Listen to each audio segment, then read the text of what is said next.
자, 여러분, 그리스도인을 한마디로 정의한다면 여러분은 어떻게 정의하고 싶으십니까? 다양하게 정의할 수 있겠어요. 그러나 저는 이렇게 정의하고 싶습니다. 예수의 사람, 예수의 제자, 그렇게 정의하고 싶어요. 자, 그렇다면 예수의 제자라고 할 때 예수님의 제자는 또 누구일까? 이제 그런 질문을 할 수 있습니다. 다양하게 제자를 접근할 수 있어요. 예배적 관점에서도 접근할 수 있고 섬김의 관점에서도 접근할 수 있습니다. 얼마나 봉사하는지, 얼마나 드리는 삶을 또 나누는 삶을 사는지, 이제 그런 것들을 통해서 예수님의 제자됨을 우리가 살펴볼 수 있습니다. 그런 것들도 좋겠지만, 그러나 제자됨의 다른 측면을 좀 찾아보자. 성경적 관점에서 제자도를 한번 우리가 살펴보자. 이제 그런 생각을 가졌습니다. 그래서 오늘로부터 한 5주 동안, 10월 한 달 동안에는 제자도 관련된 말씀을 좀 나누려고 그래요. 주제는 예수의 사람, 제자도입니다. 제자도에 관련된 5가지 요소를 좀 살펴보려고 하는 것입니다. 선택적 관점, 닮음의 관점, 또 성숙, 열정, 마침의 관점에서 제자도를 접근하려고 합니다. 그 출발점으로부터 마침에 이르는 것이지요. 자, 다이아몬드가 있지 않습니까? 다이아몬드는 빛을 반사해요. 그렇게 할 수 있는 까닭은 정교하게 깎여 있기 때문입니다. 그런 단면이 빛을 반사해서 아름다운 광채를 내게 하는 거죠. 제자도에도 그런 단면들이 있어요. 5가지 측면인 것입니다. 우리는 이 말씀을 통해서 제자가 누구인지를 알게 될 것입니다. 더 중요한 것은 내가 제자가 되는 거예요. 이 말씀을 도전 삼아 내가 한 사람의 제자로서 주님 앞에 서게 되는 것입니다. 자, 전체 주제의 말씀은 누가복음 14장 27절 말씀인데 화면을 보시고 우리 한번 같이 읽어보겠습니다. 누구든지 자기 십자가를 지고 나를 따르지 않는 자도 능히 내 제자가 되지 못하리라. 주님의 말씀이에요. 제자 되기 원한다면 자기 십자가 지고 나를 따라야 된다. 주님을 따라야 된다. 지금 말씀하는 것입니다. 자, 우리는 모두 5주간의 여정을 통해서 주님의 제자로 거듭나는 그런 은혜가 있어야 할 것입니다. 오늘은 그 첫 번째 시간이에요. 출발점입니다. 제자, 예수님이 부르신 사람이라는 제목으로 함께 말씀을 나누겠습니다. 자, 오늘 말씀은 우리에게 익숙한 말씀입니다. 유명한 말씀이에요. 예수님께서 제자를 부르시는 전형적인 말씀입니다. 어느 날 예수님이 갈릴리 해변을 거니시다가 고기를 낚는 몇몇의 사람들을 발견해요. 그리고 예수님이 그들에게 말씀하십니다. 나를 따르라. 그때 그 사람들이 배나 그물이나 아버지를 버려두고 예수님을 따랐다는 말씀, 그래서 예수님의 제자가 됐다는 말씀, 그것이 오늘 본문의 말씀입니다. 참 간단 명료해요. 군두더기가 전혀 없습니다. 이해하지 못할 것도 없어요. 제자도에 관한 중요한 말씀인 것입니다. 우리는 이 말씀을 통해서 누가 예수님의 제자인가, 그리고 우리는 어떻게 예수님의 제자가 될 수 있는지 함께 살펴볼 것입니다. 그 중심에는 선택적 관점이 있어요. 선택이 있는 것입니다. 먼저 예수님의 선택이 있어요. 19절입니다. 말씀하시되 나를 따라오라. 내가 너희를 사람을 낚는 어부가 되게 하리라. 예수님의 선택, 그것을 가리켜 우리는 부르심이라고 합니다. 혹은 소명이라고도 부르지요. 그래요, 하나님께서 아브라함을 부르셨어요. 하나님이 모세를 부르셨습니다. 하나님이 기드온을 부르고 다윗을 부르셨어요. 신약에서도 마찬가지입니다. 예수님의 부르심, 성령님의 부르심, 그 부르심이 있었습니다. 모든 하나님의 사람들은 부름받은 사람들인 것이지요. 그런 측면에서 하나님의 선택이라 할 수 있습니다. 여러분, 제자가 되고 싶다고 제자 될 수 있는 게 아니에요.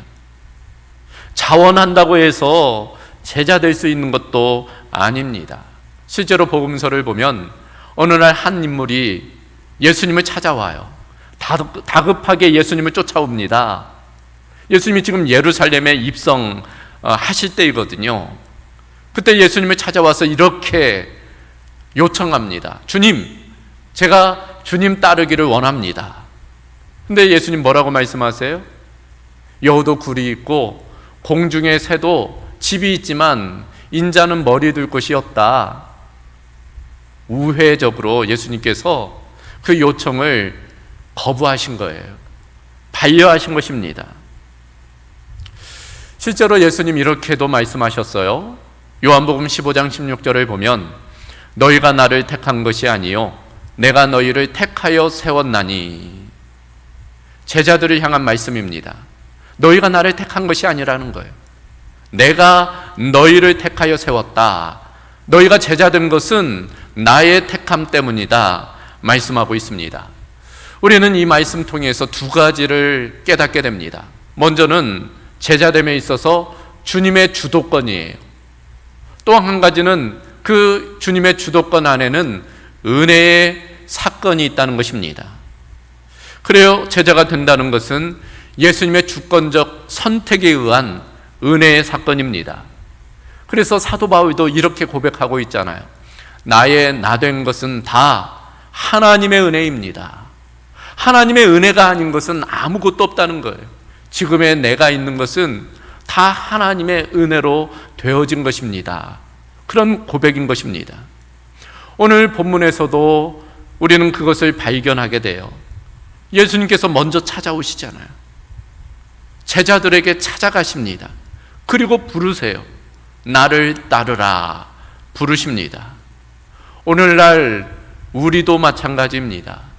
우리가 제자 될 수 있는 것은 주님의 부르심 때문입니다. 주님의 주권적 선택의 부르심 아니고는 제자 될 수 없습니다. 부르셨다는 것이 은혜예요. 많은 사람들 중에 꼭 집어 나를 부르셨다는 것, 은혜입니다. 구원 받은 것만 아니고 제자로 부르신 것도 은혜예요. 그래서 소위 이중적 부르심을 이야기합니다. 부르심의 이중 성격이에요. 그러니까 하나님께서는 우리를 두 번 부르신다는 거예요. 한 번은 구원으로 우리를 부르세요.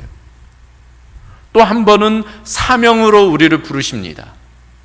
이것을 다른 말로 해보면은 하나님께서는 우리를 자녀로 부르세요. 구원입니다. 그리고 나서는 제자로 부르세요. 사명입니다.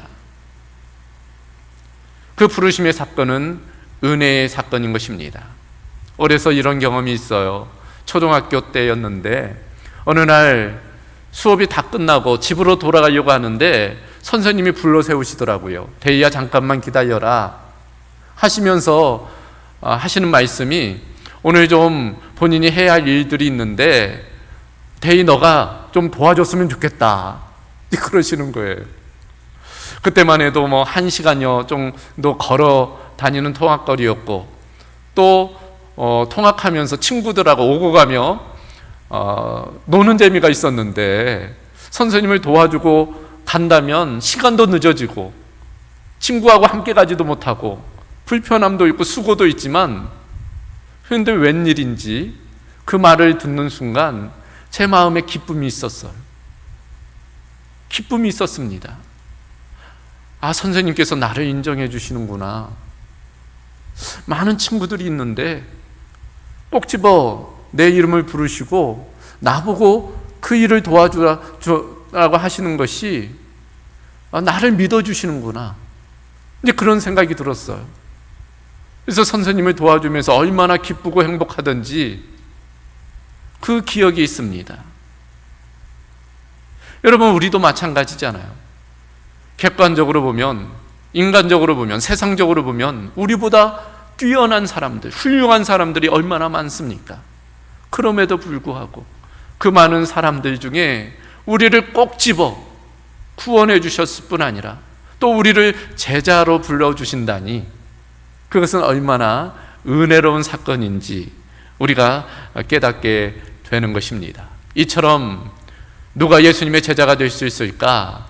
선택적 관점에서 주님의 선택이 있을 때, 주님의 부르심이 있을 때, 특별히 그 부르심의 사건은 은혜의 사건임을 우리는 깨닫게 되는 것입니다. 자, 그렇다면 두 번째로 누가 제자인가? 또 어떻게 제자가 될 수 있는가?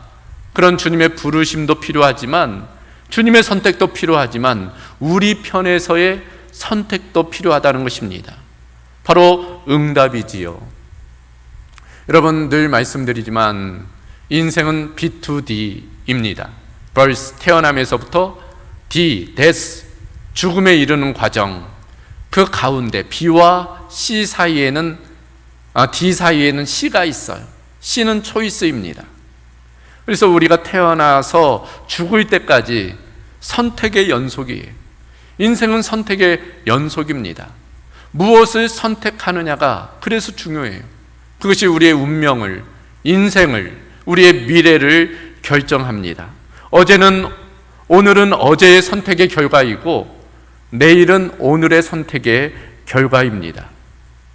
주님의 부르심에 대한 우리의 선택, 응답이 있을 때 제자가 될 수 있어요.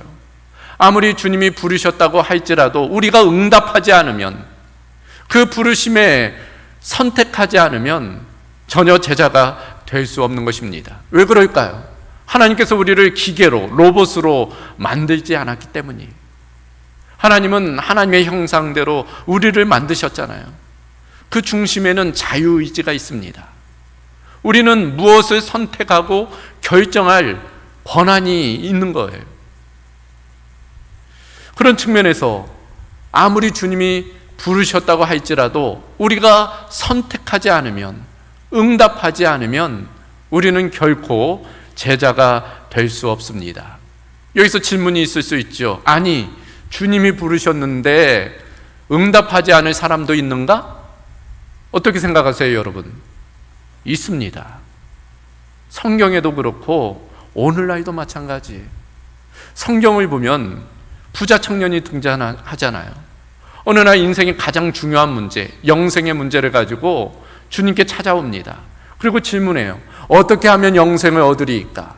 이때 예수님께서 몇 가지 율법에 관해서 이야기합니다.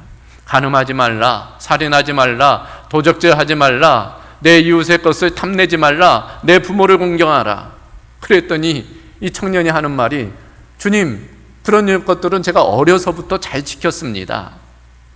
그때 예수님이 그 청년을 어여삐 보세요.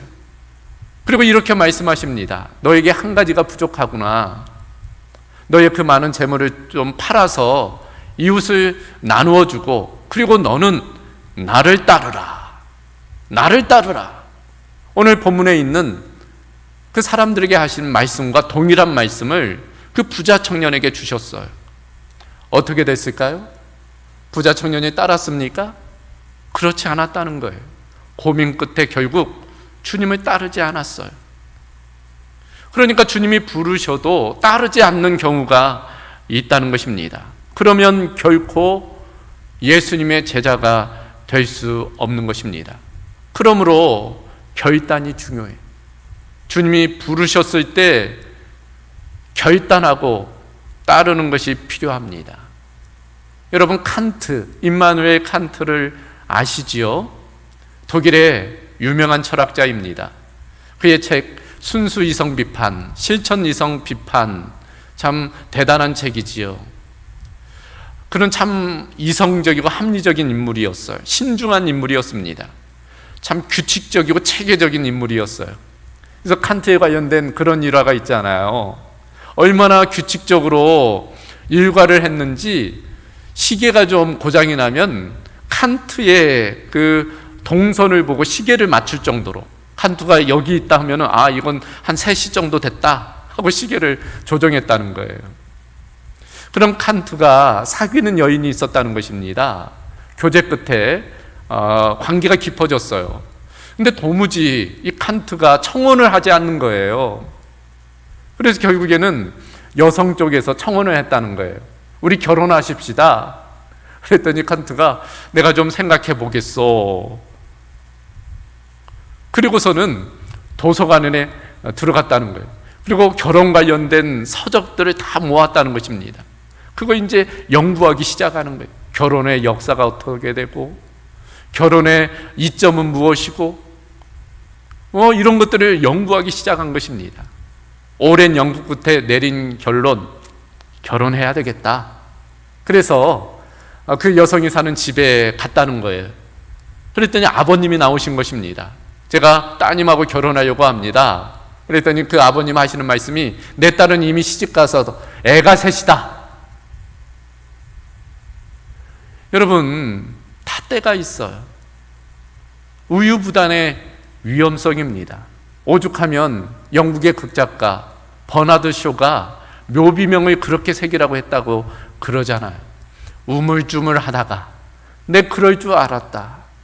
우물쭈물 망설이다가 결국은 때를 놓친다는 거예요. 기회를 놓친다는 것입니다. 과단성이 필요해요. 그러니까 어떤 일들에 대해서는 결단이 필요하다는 것입니다. 다 때가 있기 때문이, 기회에 때가 있기 때문입니다. 지나가 버리면 소용이 없는 거예요. 자, 그렇다면 우리가 주님의 제자가 되기 위해 결단해야 될 것이 무엇일까요? 오늘 본문에 따르면 두 가지입니다. 버림과 따름이에요. 먼저 버리는 것이 필요하다. 20절 22절을 보면 그들이 곧 그물을 버려두고, 그들이 곧 배와 아버지를 버려두고, 그러니까 그들이 주님의 부르심에 따라 그물과 배와 심지어 가족을 버렸다는 말씀입니다. 오늘날도 마찬가지예요. 우리가 주님의 제자 되기 원한다면 먼저 버릴 것들이 있어요. 포기해야 될 것들이 있습니다. 그런 것들을 포기하지 않고 주님의 제자는 될 수 없는 거예요. 버릴 것들은 버려야 돼요. 죄의 습관들 버려야 됩니다. 게으름과 나태함들 버려야 돼요. 먼저 버리는 것이 필요합니다. 현실적인 그저 안락함이나 어떤 자기 중심적인 권리를 주장하는 태도, 이런 것들을 버려야 돼요. 세상적인 것을 다 누리면서 주님의 제자는 될 수 없는 것입니다. 그러나 버렸다고 해서 끝나는 게 아니에요. 더 중요한 것이 있습니다. 그것은 바로 따름이라고 말씀하고 있습니다. 20절 22절을 보면 그들이 곧 그물을 버려두고 예수를 따르니라. 그들이 곧 배와 아버지를 버려두고 예수를 따르니라. 본문의 강조점은 버렸다는 것에 있지 않아요. 버리는 것도 중요하지만 더 강조점은 따랐다는 데 있습니다. 예수님께 초점이 맞추어져 있어요. 방향성이지요. 예수님을 따랐다는 거예요. 따르려 한다면 버릴 수 있는 것입니다. 따르기 위해서는 버리는 거예요. 만약 버리기만 하고 예수님을 따르지 않았다면 결코 제자가 될 수 없는 것입니다. 예수의 사람, 예수의 제자는 예수님을 따르는 사람이기 때문이에요. 팔로워, 주님을 따르는 자, 그가 바로 제자인 것입니다. 그래서 타 종교, 불교, 유교, 힌두교, 이슬람교, 그들은 결코 주님의 제자가 될 수 없습니다. 여러분, 사실 그들이 포기하는 것이 우리보다 더 많을 수 있어요. 그들이 버리는 것이 우리보다 더 많을 수 있습니다. 그럼에도 결코 그들은 예수님의 제자가 아닙니다. 왜냐하면 예수님을 따르지 않기 때문이지요. 핵심은 누구를 따르느냐? 예수님을 따를 때만이 예수님의 제자인 것입니다. 그 부르심에 순종할 때 고기 낚는 어부에서 사람 낚는 어부로, 제자로 거듭날 수 있는 것입니다. 자, 그런 버림과 따름을 위해서 우리에게 필요한 것이 무엇일까요? 한마디로 거스름입니다. 거스름. 여러분, 관성의 법칙이라고 들어보셨죠? 어떤 물체, 물질은 원래의 형태나 성질로 돌아가려는 성격이 있다는 거예요.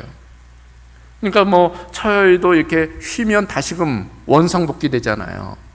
이런 것들이 관성의 법칙인데 물체만이 아닙니다. 사람도 관성의 법칙이 있어요. 죄성이 있기 때문이에요. 그래서 우리는 자꾸만 과거의 모습으로 회귀하려는 그런 성향이 있습니다. 죄된 모습으로 다시금 돌아가려는 그런 성향이 있어요. 그런 관성을 우리가 거스르는 게 필요해요. 주님의 제자가 되기 위해서는 그런 거스름 필요한 것입니다. 큰 장마 때가 되면 온통 물이 넘치게 돼요. 저는 어려서 강 옆에서 지내게 되었는데 장마 때가 되면은 강에 가봐요. 다리 위에서 물살, 흙탕물이 내리치는 것을 구경합니다. 범람하고 또 급류 가운데, 흙탕물 가운데 물건들이 막 떠내려오는 것을 봐요. 호박도 떠내려오고 밥통도 떠내려오고 냉장고도 떠내려오고 별별 것들이 다 떠내려옵니다. 그러니까 그 탕류, 급류 가운데 다 하류로 휩쓸려 내려가요. 그런데 놀라운 광경을 목격했어요. 그런 상황 가운데 거슬러 올라가는 것이 있더라고요. 물고기입니다. 생명 있는 물고기는 그런 탕류 가운데에서, 그 급류 가운데에서도 거슬러 상류로 올라가는 것을 보았습니다.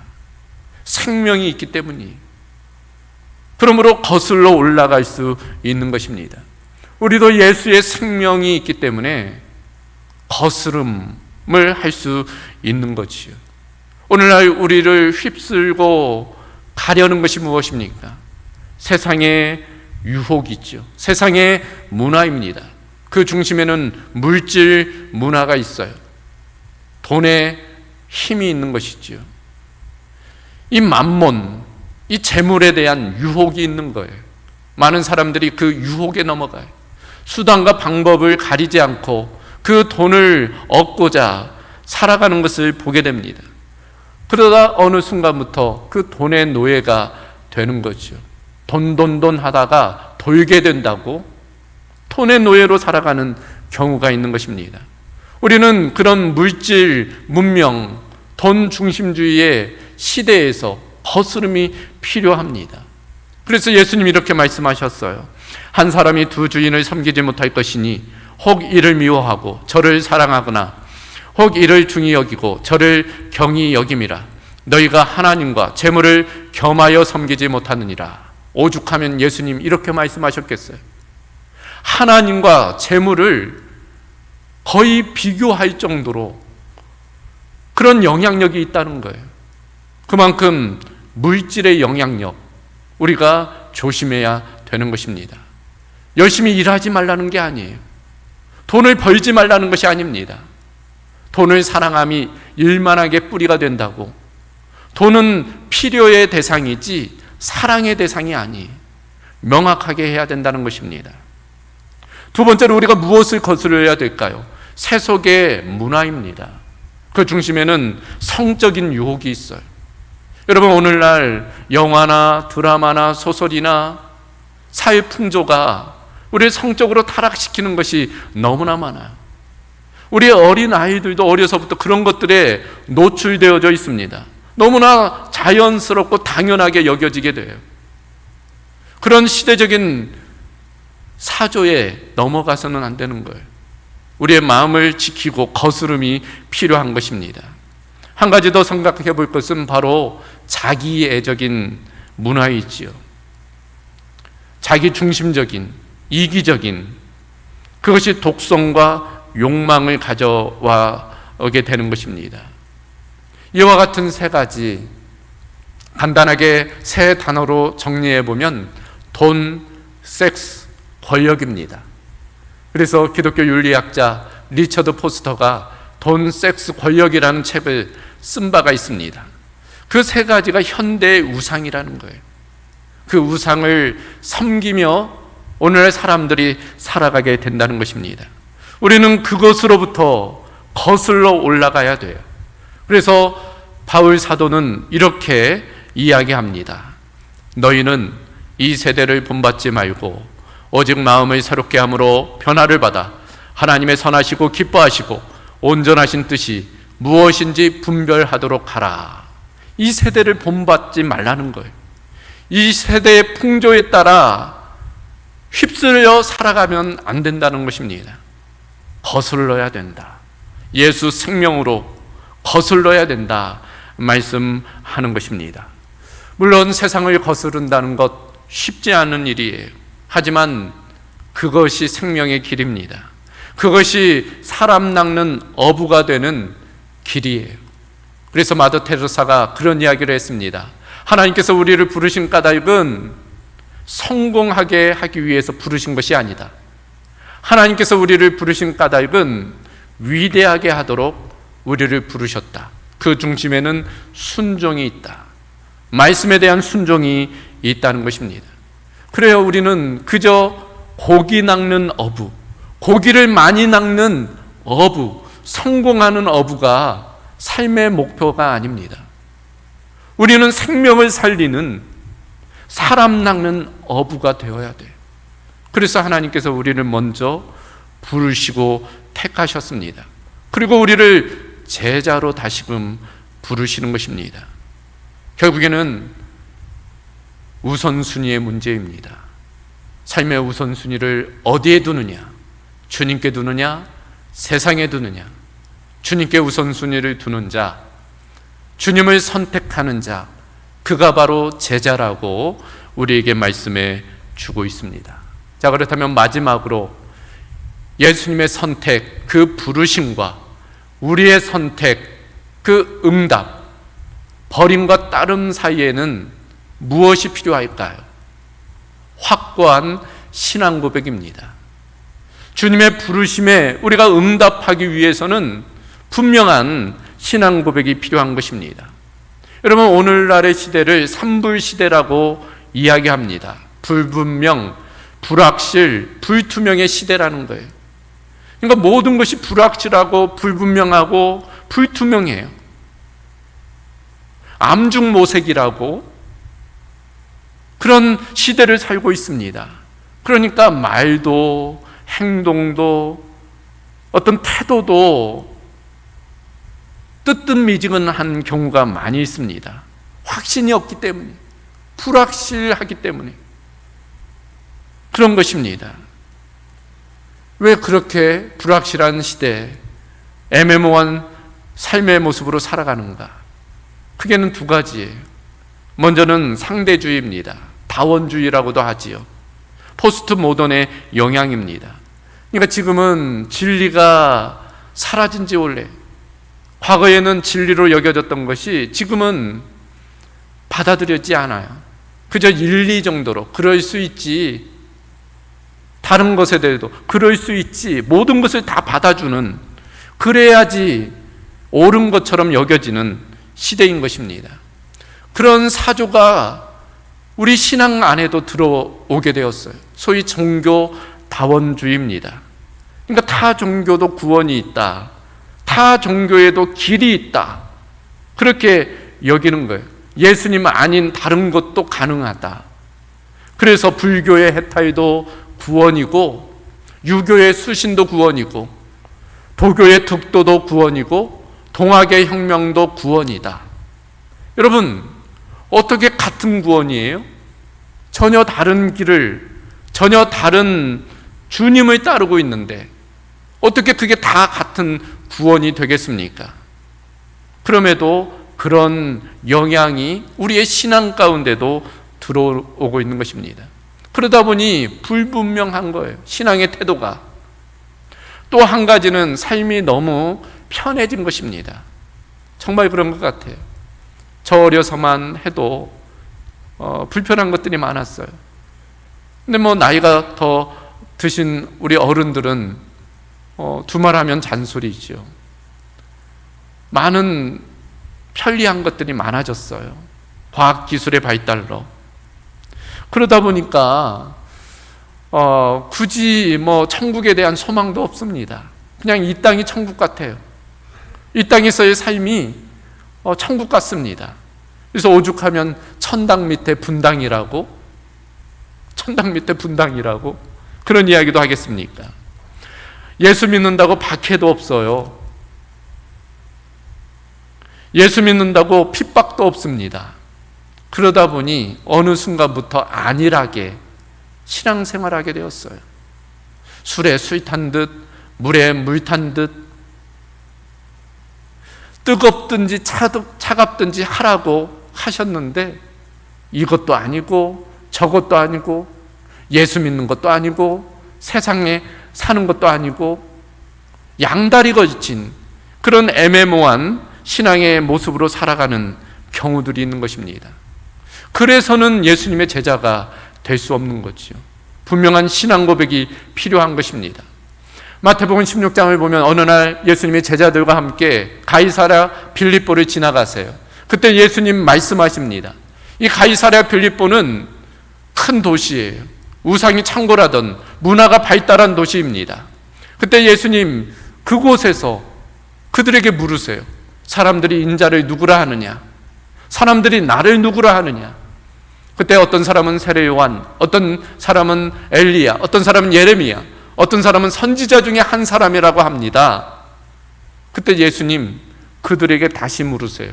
그렇다면 세상 사람들은 나를 그렇게 부른다면 너희는 나를 누구라 하느냐? 그때 제자들의 대표인 베드로가 이렇게 이야기합니다. 주는 그리스도시요 살아계신 하나님의 아들이십니다. 분명한 신앙 고백이에요. 그때 예수님께서 비로소 이렇게 말씀하세요. 너는 베드로라. 내가 이 반석 위에 내 교회를 세우리라. 신약 성경에서 처음 등장하는 교회라는 단어입니다. 예수님을 주로 하나님의 아들로 유일한 구원자로 고백하는 그 믿음의 고백 위에 내가 내 교회를 세우리라는 분명한 말씀인 것입니다. 우리에게도 그런 고백이 필요해요. 예수님도 주님이고 다른 것도 주님이고 그런 애매모호한 태도가 아니라 오직 예수님만이 주님이십니다. 오직 예수님만이 길이요 진리요 생명이십니다 라는 믿음의 고백이 필요합니다. 또한 오직 예수님만이 영원한 생명을 주시는 부활의 첫 열매 되십니다 라는 소망의 고백이 있어야 됩니다. 또한 세상의 어떤 것보다 오직 예수님을 사랑합니다 라는 사랑의 고백이 필요한 거예요. 그런 믿음과 소망과 사랑의 고백을 할 수 있는 사람, 분명한 신앙 고백을 하는 사람, 그가 바로 예수님의 제자가 되는 것입니다. 그런 측면에서 우리에게도 확고한, 확실한 신앙 고백이 있어야 될 줄로 믿습니다. 자, 오늘 말씀을 정리합니다. 오늘 말씀의 제목은 예수님이 부르신 사람이에요. 전체적으로는 예수의 사람 제자도의 출발점입니다. 여러분 현수막을 보면 왼편에 발자국이 있어요. 누구의 발자국일까요? 주님의 발자국이며 제자의 발자국입니다. 주님을 따르는 제자들의 발자국. 그 발자국 뒤에 우리의 발자국도 있어야 할 것입니다. 오늘 제자도의 출발점 선택의 관점에서 살펴보았어요. 주님이 부르신 사람, 그리고 그 부르심에 응답한 사람, 그가 바로 제자입니다. 주님께서 지금 우리를 또한 부르시는 줄로 믿습니다. 우리가 그 부르심에 아멘으로 분명하게 응답할 때 우리도 예수님의 제자, 생명을 살리는 사람 낚는 어부가 될 줄로 믿습니다. 그런 은혜가 우리 가운데 있기를 주님의 이름으로 소망합니다. 감사하신 아버지 하나님, 오늘로부터 5주간 예수의 사람 제자도에 관해 살펴보게 하심을 감사합니다. 오늘 그 첫 번째 시간으로서 선택의 관점으로 제자도를 보게 하심을 감사합니다. 예수님이 선택한 부르신 사람, 또 우리가 선택한, 또 믿음으로 응답한 사람이 곧 제자임으로 알아 우리가 주님의 부르심에 아멘으로 응답하는 은혜가 있게 하여 주시옵소서. 오직 예수님만이 참 주님이 되심을, 하나님의 아들 되심을 고백하며 살아가는 우리 모든 성도들의 삶이 되게 하여 주시옵소서. 모든 것 주께 의탁하오며 우리 주 예수 그리스도의 이름으로 기도하옵나이다. 아멘.